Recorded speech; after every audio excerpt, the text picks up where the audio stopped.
भैया जी कहीन, बहुत बहुत शुक्रिया।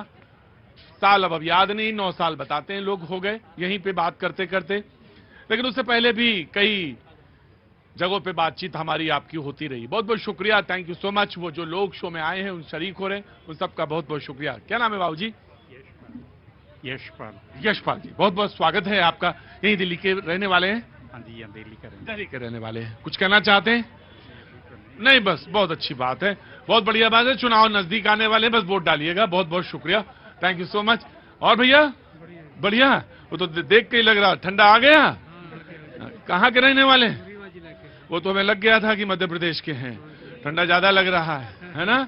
अरे तो यही दिल्ली के रहने वाले हैं? हाँ, रीवा के ही रहने वाले हैं। अच्छा, तो रीवा में मोहजा नाम क्या? नहीं, मोहन नहीं नाम। आपका नाम क्या है? मेरा नाम है राजकुमार सिंह। राजकुमार सिंह। सिंह तो वही है, मोहनी वाला मामला है। बहुत बहुत शुक्रिया, थैंक यू सो मच। बातचीत का सिलसिला जोड़ते हैं जी। बीजेपी ने कहा कि मुझे मौका नहीं मिला, तो मैं वांट टू स्टार्ट। मैं आपने ब्रेक से पहले जब शो स्टार्ट हुआ तो कांग्रेस से किया था, और अब मैं बोलना चाहता हूं। जी बिल्कुल, your chance, and then the Congress and then the KK ji. जी देखिए, महाराष्ट्र की जीत ने एक राष्ट्र को संदेश दिया है कि अब इस राष्ट्र की राजनीति किस दिशा में जाएगी, इसका उन्होंने महाराष्ट्र संदेश दिया है। और सबसे बड़ा उत्तर दिया है कि बाबा साहब और बाला साहब की विरासत के और सियासत के दावेदार कौन होंगे। ज्योतिबा फूले की धरती, अंबेडकर की धरती, शिवाजी की धरती, केशव माधव की धरती, वीर सावरकर की धरती ने ये संदेश दिया, ये तय कर दिया कि एक है तो सेफ है। और राहुल गांधी के जो नकली सेफ जो उन्होंने खोला, उससे निकला कि जो जो कांग्रेस के साथ जो राजनीतिक दल है, सिर्फ सेफ वो नहीं है। क्योंकि कांग्रेस ने इस चुनाव में इतना विस्मरण किया। कांग्रेस अध्यक्ष जी को आपने सुना होगा, आदरणीय है, उम्रदराज है, उनका सम्मान करता हूं, लेकिन उन्होंने क्या कहा? नाक साहब की बात की, डसने की बात की, मारने की बात की, काटने की बात की। तो उसमें मैं कहूंगा कि कांग्रेस में जहर इतना भर गया है, कांग्रेस में जहर इतना भर गया है कि कांग्रेस से नाग भी अब डर गया है। अरे क्या मतलब, एक दिन आप सुनेंगे कि सड़क पर किसी कांग्रेसी के डर से कोई नाग मर गया है। इतना जहर कांग्रेस के अंदर भर गया। बीजेपी तो वो नाग है जो राज्य को डस लेती है। अरे गजब भाई, मैं सोचता हूं धीरे धीरे खत्म हो जाए मामला और हल्के से निकल जाए शो, लेकिन ना, बराबर बराबर। मैं आए बाबूजी। मणिपुर में साहब की सरकार है, डबल इंजन की सरकार है, क्या हो रहा है वहां पर? और ये सवाल आपके चैनल के माध्यम से पूछना चाहती हूँ। 1.5 साल से 3 मई से, उस दिन मेरा जन्मदिन, उस दिन से हिंसा शुरू हुई थी और आज तक नहीं रुकी है। और दूसरी बात, नहीं, दूसरी बात, इनकी सरकार यूपी में भी है, इनकी सरकार यूपी में भी है। 5 युवा की मृत्यु होती है। कैसे होती है? इनके खुद के बच्चे तो विदेश में पढ़ रहे हैं, यहाँ जो है हिंदू खतरे में ये कह के ये उनकी लाशें। किसका बच्चा विदेश में पढ़ रहा है बहन? किसका बच्चा? हमारी तो पढ़ाई यहीं से है, लुगाई भी यहीं से। ना हमारी पढ़ाई पश्चिम से, ना लुगाई पश्चिम से। हम तो पूरा स्वदेशी है, कंप्लीट देसी, ना कहीं कोई विदेश का। आज मुझे एक बताइए, आज बड़े मूड से आए हैं, क्या बात है भाई? बताइए जी। मूड में ही होता। नहीं, आज बड़े जबरदस्त मूड में जी। मल्लिकार्जुन भगवान शिव का नाम होता है और शिव के गले में ही नाग होता है, लेकिन जबान पे नहीं होता। लेकिन जबान से, और जो आप मणिपुर की बात कर रही हैं, एल्विन से नेहरू तक, आग का क्या है, पल दो पल में लगती है, बुझते बुझते एक जमाना लगता है। जो आग देश में कांग्रेस ने लगा कर रखी है, उसको बुझाने के लिए हम लाख कोशिश कर रहे हैं, लेकिन कांग्रेस हमेशा कुछ आग उसमें और पेट्रोल डाल। राइट सर, हमें फॉरेन से कुछ सीखना चाहिए। जो फॉरेन के हर लोग वहां पे इंश्योर्ड होते हैं सर। हमारे देश में सिर्फ हमारा कार जो है, इंश्योरेंस है, वो इंपॉर्टेंट होता है, वो एक्सीडेंट हम मनाते हैं। बट हमारे देश केके जी बहुत अच्छी बात कही आपने। केके जी बहुत अच्छी बात कही है आपने।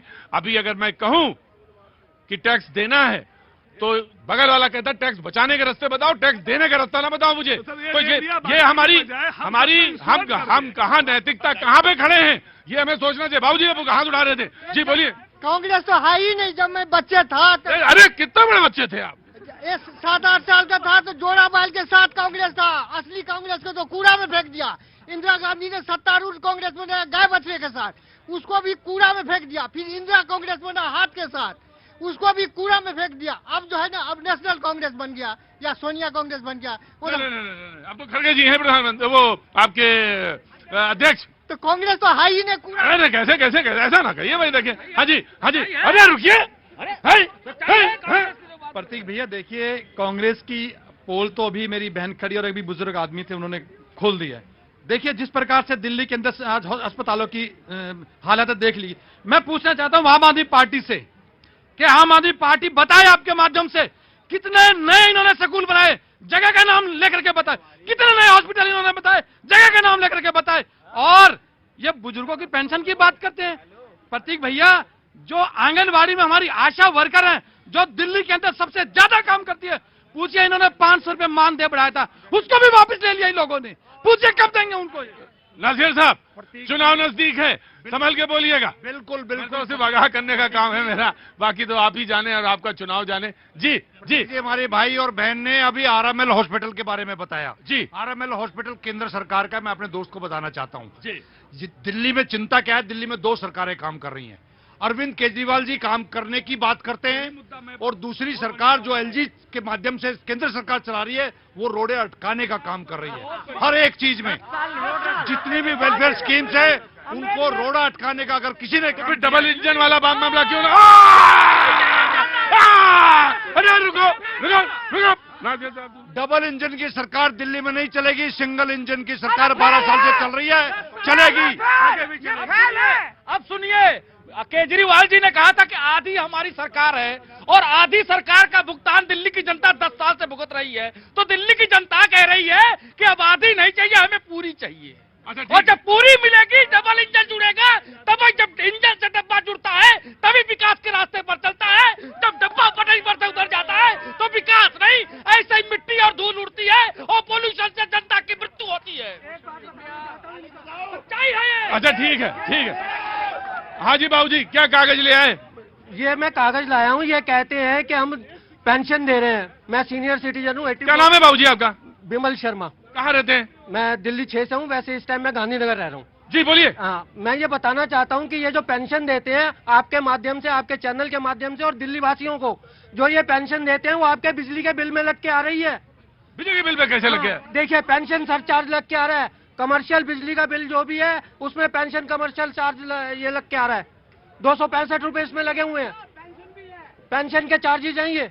आज ये अपने पल्ले से नहीं दे रहे, या कुछ नहीं दे रहे। तो बाबूजी, ये तो बात आपको समझनी चाहिए शर्मा जी, अपने पल्ले से कौन दे देगा? नहीं, अपने पल्ले तो ये इतना गाना क्यों गाते हैं? मेरे को तो अभी तक मिली नहीं, कोई भरने का कोई इनका ऐसा नहीं है कि इन टाइम किसी को कोई चीज देते हो।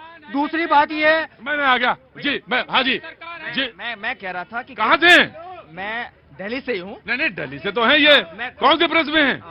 गुलस्ता भारत चैनल है मेरा। अच्छा, आपका चैनल है? जी। यूट्यूब चैनल है? जी, यूट्यूब चैनल। अजय रुको भाई, रुको। परेशान हो गए क्या कोई? अभी इलाज करते हैं, रुको 2 मिनट रुको, बस इलाज करते हैं। हाँ जी, चुपचाप खड़ा रहना। केजरीवाल साहब कहते हैं कि दिल्ली में विकास का काम एलजी साहब रोक देते हैं, और जब से वो जेल से बाहर